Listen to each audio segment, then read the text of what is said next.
Well, I thought I would do Jasmine's tag. I hope you can hear me because I have my fan on. Not that it's overly hot, but I'm just always overly hot. It's actually very cool here, and there's a wind advisory. We're in, I think, maybe upper 40s, lower 50s Fahrenheit.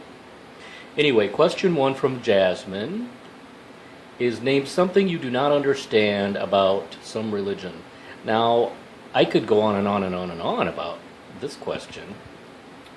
I have to say, I was raised Catholic. And even though I don't go to Mass anymore, I still pray every day. And I have guilt. Just a little bit of guilt. What is that the right word? Guilt or apprehension about saying anything critical about Christianity. Almost like it's a sin and I'm being very naughty to say criticisms about it out loud. But I have never understood why, if God is a loving God, the Father figure, etc., compassionate, and God is love, then why create a world where things eat other things? I know that there are some ministers who have endeavored to answer this question, and I've never really paid that much attention to listening to other people's answers. I suppose I should, because maybe I would gain some insight. But it's always bothered me that the world is set up the way it is, that things devour other things. And I know there are some people who would say, probably, it goes back to the fall, Adam and Eve being disobedient and all that. And when the second coming, I believe, happens, the lion is supposed to lay down with the lamb, no longer chomp on his leg quarters or whatever. So I suppose there's an explanation out there. But it doesn't make sense to me that if God can do anything, then why put everybody and everything through so much toil? I mean, why is the forgiveness of sins have to be accomplished by becoming a human being and being terribly tortured in order for people to be forgiven? If you can do anything and you're so compassionate and loving, then why make it so torturous and painful? That I don't understand. And of course, you can go over to the, I was going to go over to the Muslims, but, the Christians did it too during the Inquisition and all that sort of thing. But I don't understand the Muslims, the radical Muslims right now. I don't want to, stereotype but I don't understand the idea that God would want you to murder a bunch of people. That just boggles my mind. Okay, enough spent on this question. I know there are people out there, ministers, etc., adherents, who probably have explanations, and some of them might even sort of approach making sense, but Jasmine asked what I don't understand. I don't understand the cruelty. I don't understand the pain. Why that is necessary. I don't understand why death is necessary, blah, blah, blah. And it seems like the fixes are just even more painful. Next question. What is something that you cannot tolerate in a relationship, or would not tolerate in a relationship?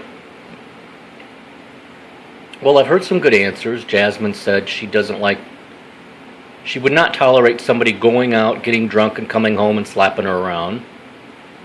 Alex Onichan Riku said lies. Those are both very good questions, or answers, I'm sorry. I would not tolerate in a relationship infidelity. Okay? I just think that's creepy. And that's exposing you to a bunch of stuff. And, I don't know. It's disrespectful, and it's something that I would not tolerate. Okay, what's the next question? Jasmine wants to know if I'm happier now than I ever have been. I will say I'm okay, but I'm not happier than I ever have been. I was pretty happy in childhood, when I didn't have to pay bills and I didn't have the amount of worries that an adult person has. And the immediate family, some people hadn't died yet and some people aren't now approaching old age. So it's sad to say, but I think I was probably happiest as a child because I had a very good childhood, and you just don't have as many worries when you're a kid as you do when you're an adult. So I will say I'm not at the happiest point in my life right now, but I'm not bad off either. The next question, Jasmine wants to know if I feel I have personal rights. Yes, I do.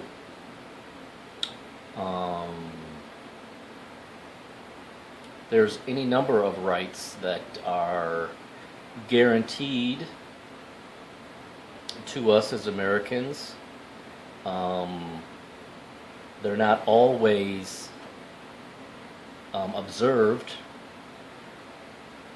or they're not always observed equally.